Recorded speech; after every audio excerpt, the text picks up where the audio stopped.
My stepchildren said, "You're just the guy who signs the checks." I canceled everyone and deleted my name from the contracts. The vendors never showed. My name's Jacob. I'm 42. I lived in Austin when I met Ashley. We were both divorced, both wary of starting over. But we did it anyway. Second marriages are built on faith and exhaustion, in equal parts. We don't fall in love. We lean into it because we're too damn tired to start from scratch again. Ashley had 2 kids from her first marriage. Trevor was 10, a mop-haired smartass with a Nintendo Switch practically grafted to his palms. Leslie was 7, sharp-eyed, sweeter, but she followed her brother's lead in everything. Their father, John, was a ghost. Not the haunting kind. The kind who materialized when the weather was good, when his wallet felt generous, or when the guilt crept in too loud to ignore.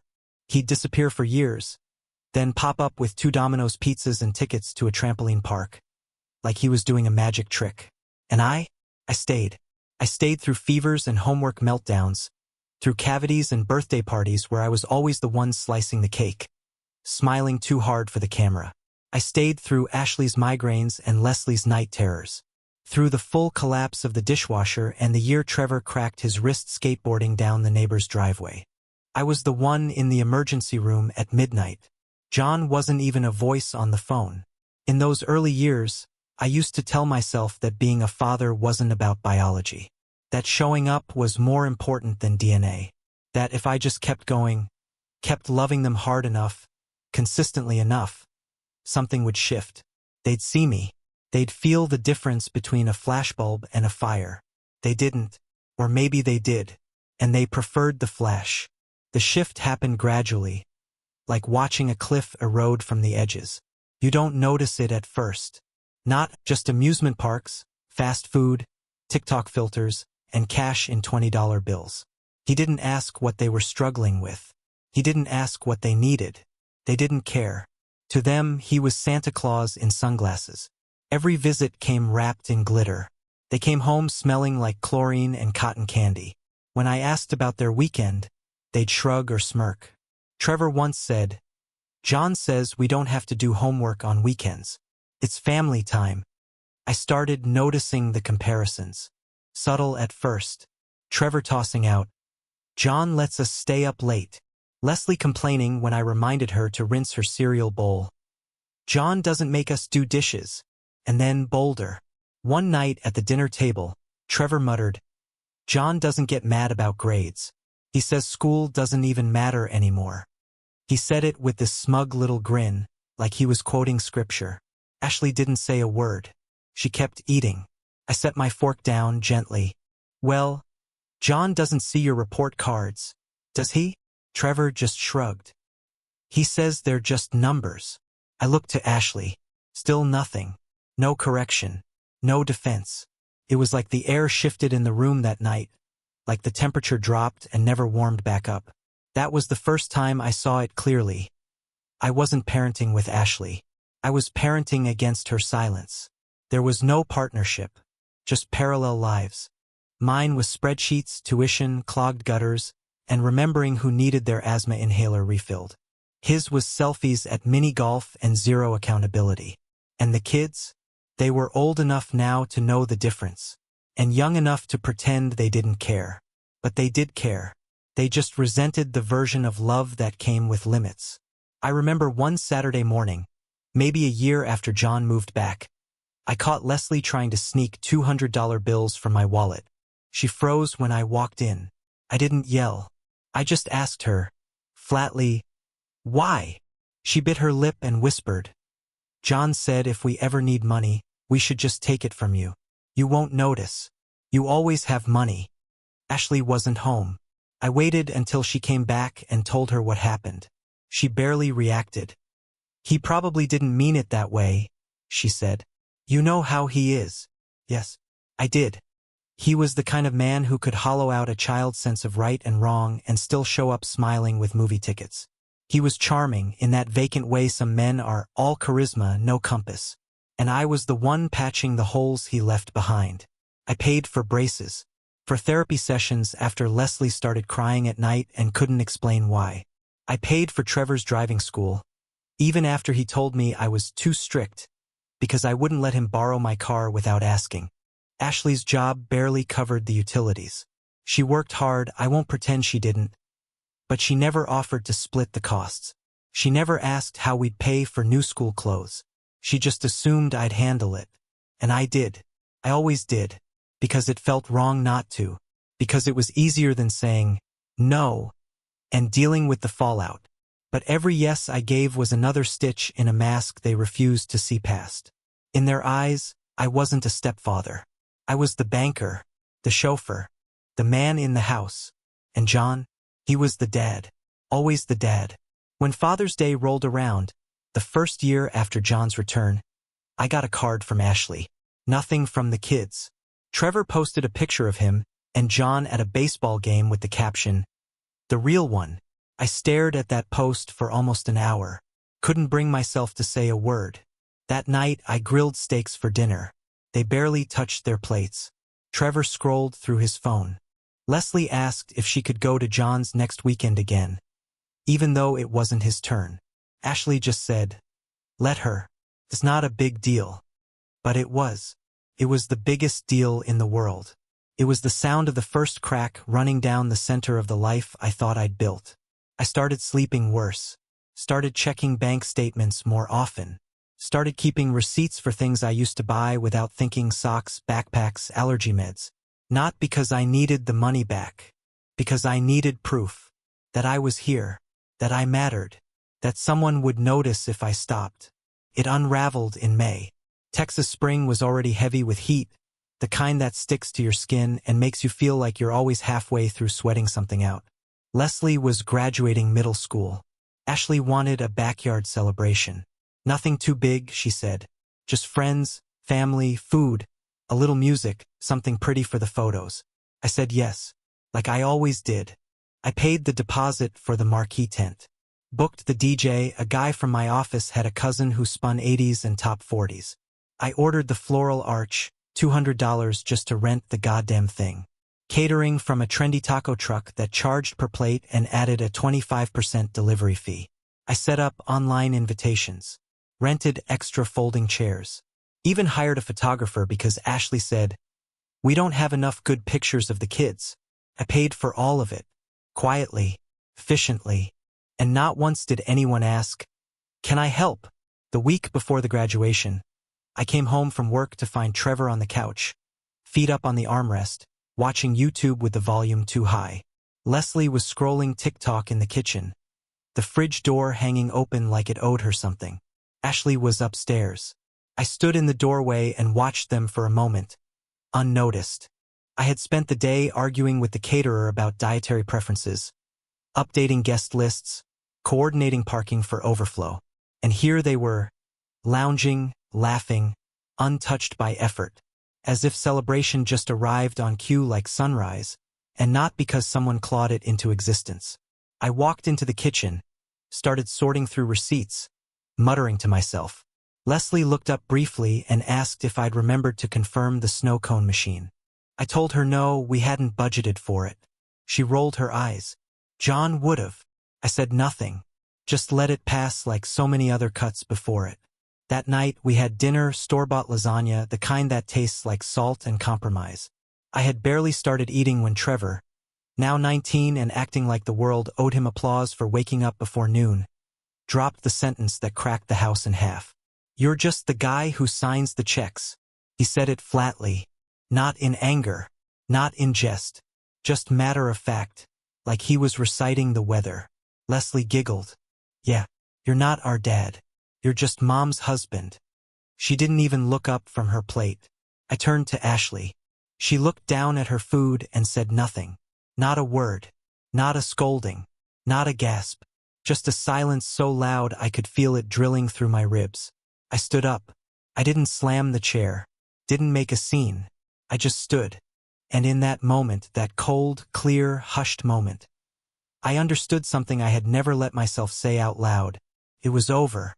I wasn't their father.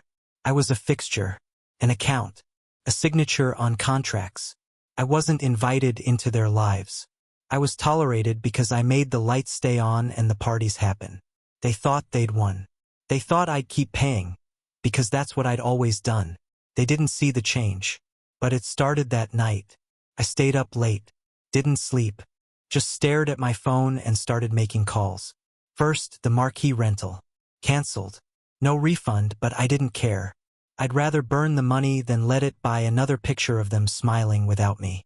Then the catering. The taco truck owner sounded surprised. I told him the event was no longer happening. He offered me a credit.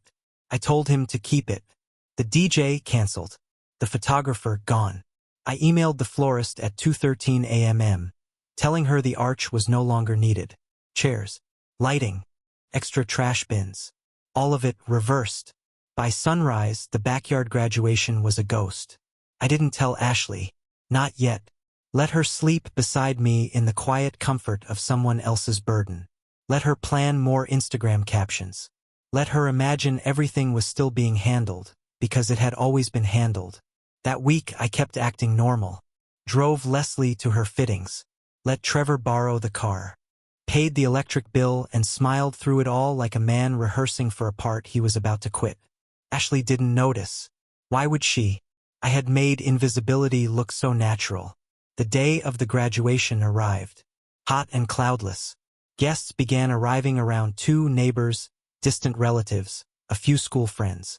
They wore sundresses and polo shirts, carried wrapped gifts and handmade cards. Some brought wine.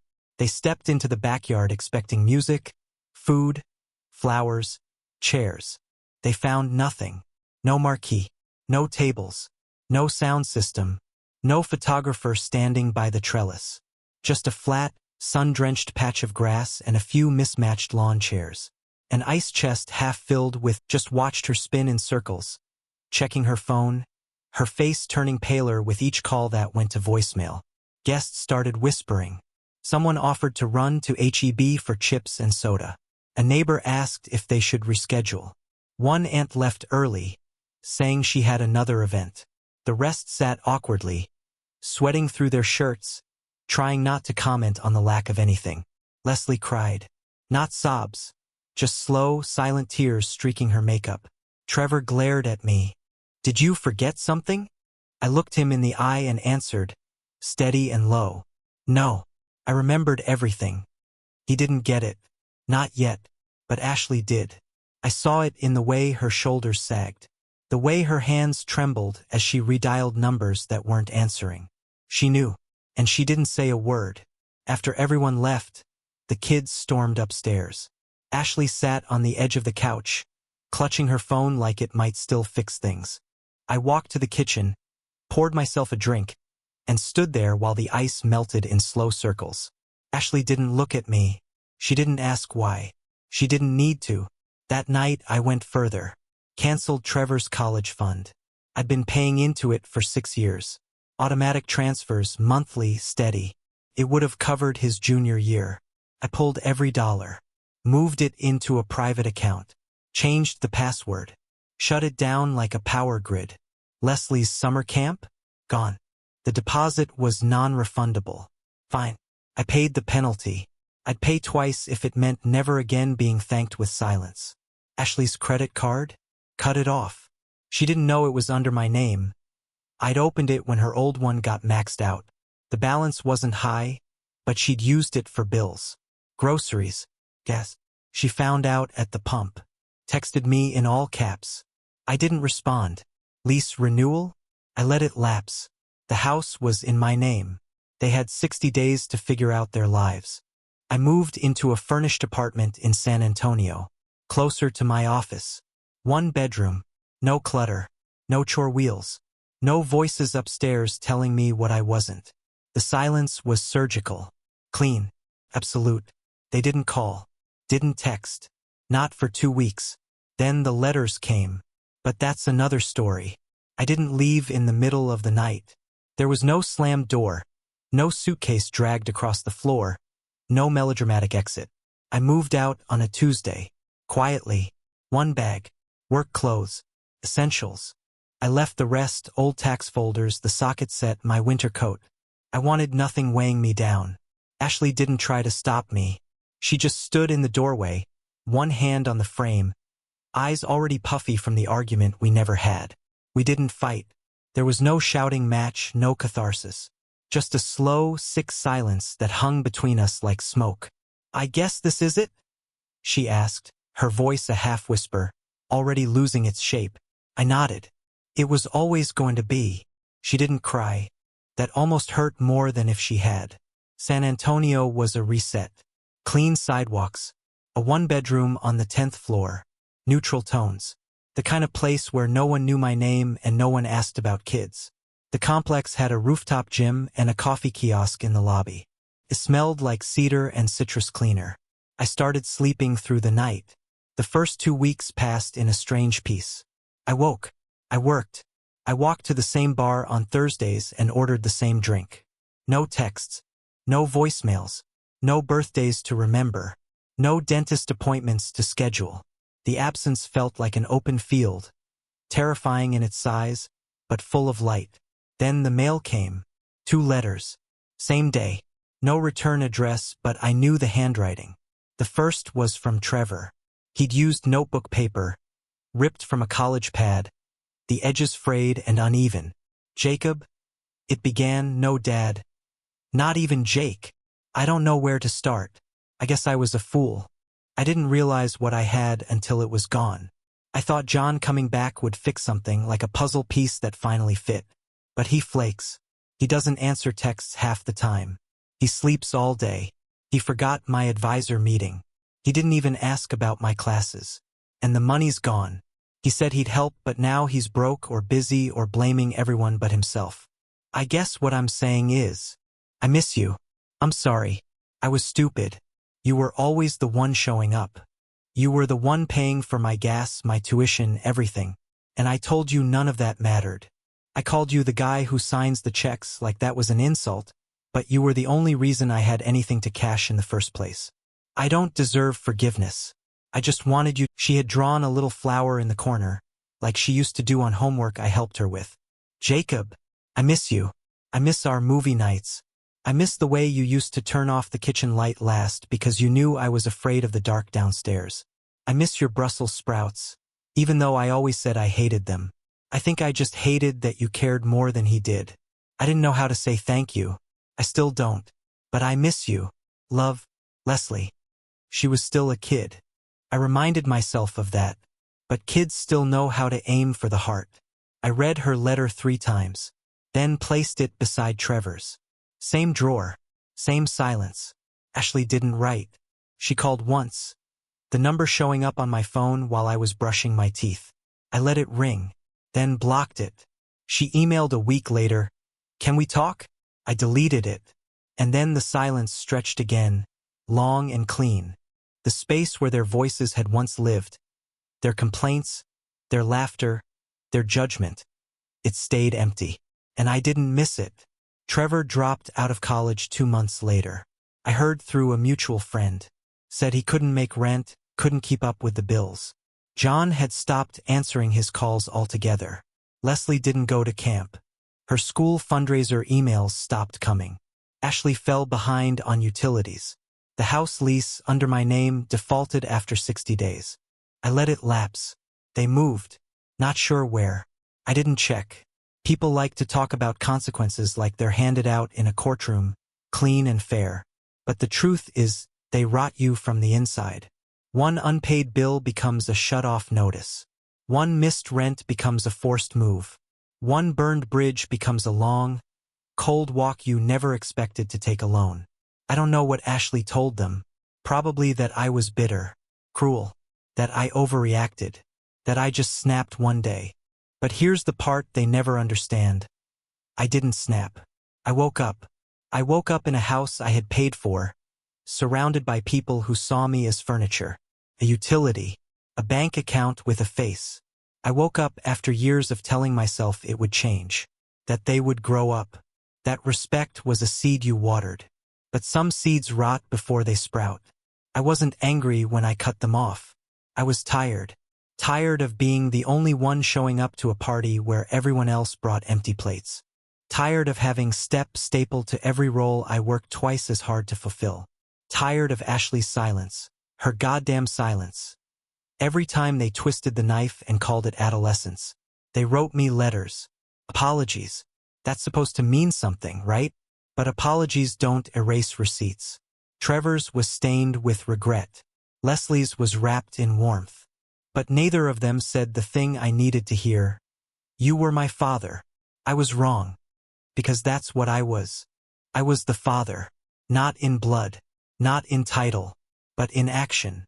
And they threw me away. Let them write. Let them cry. Let them learn what happens when the bridge they burned doesn't rebuild itself overnight.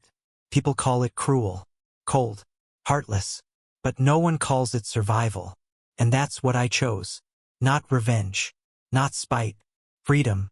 From the weight. From the lies. From the illusion that if I just held on long enough, they'd meet me halfway. I left the letters in the drawer. I didn't tear them up. I didn't frame them. I just let them sit, aging beside the bills I no longer owed, the names I no longer answered to. They may write again. They may not. But I won't be the one to chase them. Now I live with Rachel. No kids. No hidden debts. No unpaid favors masquerading as family. Her apartment was small when I first moved in, 2 rooms and a view of the parking lot. But it was the first place I'd been in years where every inch felt earned. No resentment.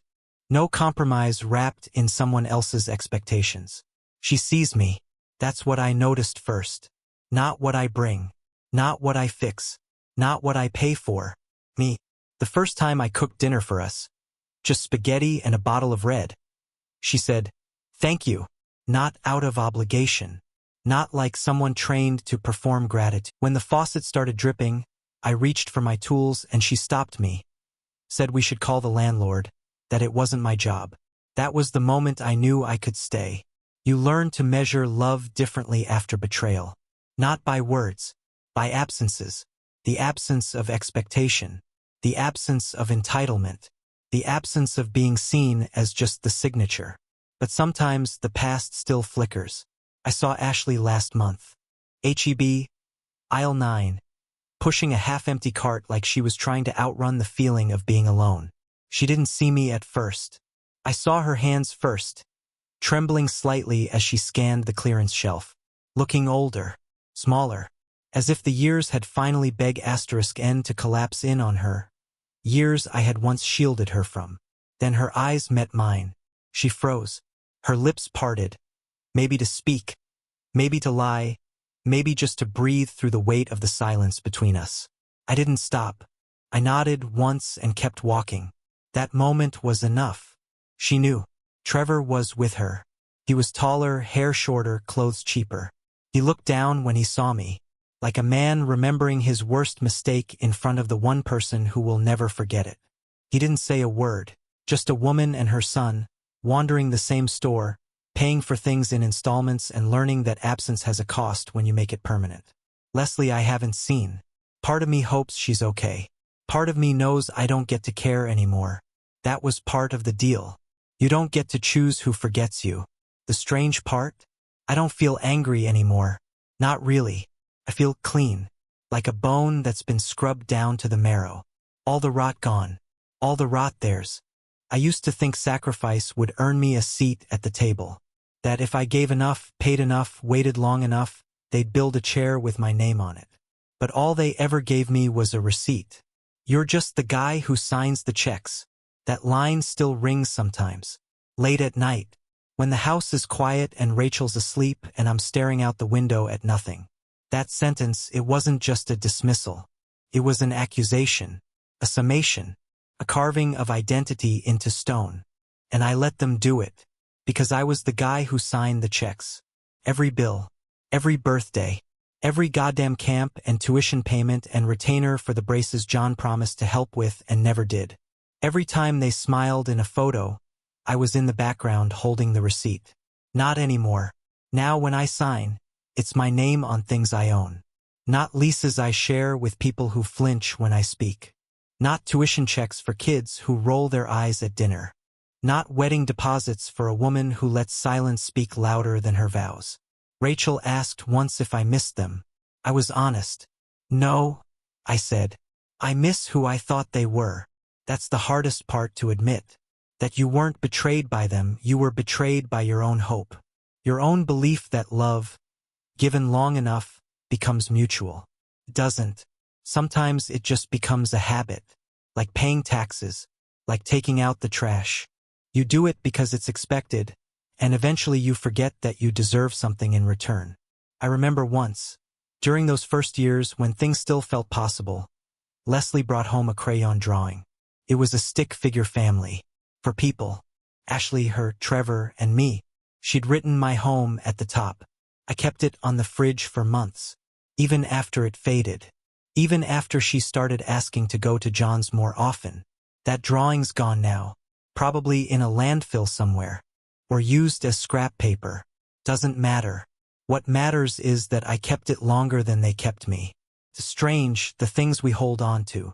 The lies we tell ourselves just to survive one more day in a house that feels less like a home and more like a bank lobby. They thought I wouldn't leave. They thought I'd keep paying. Keep nodding. Keep showing up while they laughed behind closed doors. They thought they could buy their freedom with my guilt. But freedom comes with a price. And I stopped paying. So here's what I've learned. Maybe too late, maybe just in time.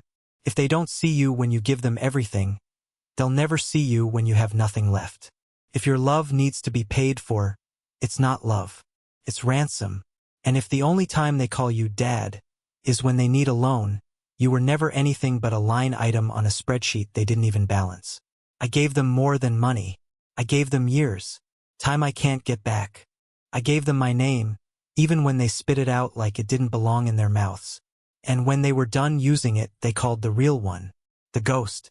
The man who shows up with greasy bags of fast food and forgets birthdays. Let him feed them now. Let him pay their way. Let him be the dad they wanted. Because I'm done. No more texts. No more, can we talk? No more being the one who forgives while everyone else forgets. They had me. They lost me. And now they'll learn what that silence costs. So here's the truth, and you can take it or leave it. When you're no longer seen as a person, when your effort becomes background noise and your love is just the price tag on someone else's good time, you've got two choices. Keep paying to be ignored, or close the account for good. I chose the second, and for the first time in years I felt alive. So tell me, was I wrong to walk away? Was I cruel to finally say enough? Or was that the first moment I ever really loved myself? Because here's what nobody tells you. Sometimes the only way to be heard is to disappear. And sometimes the only way to be free is to stop signing. Forever.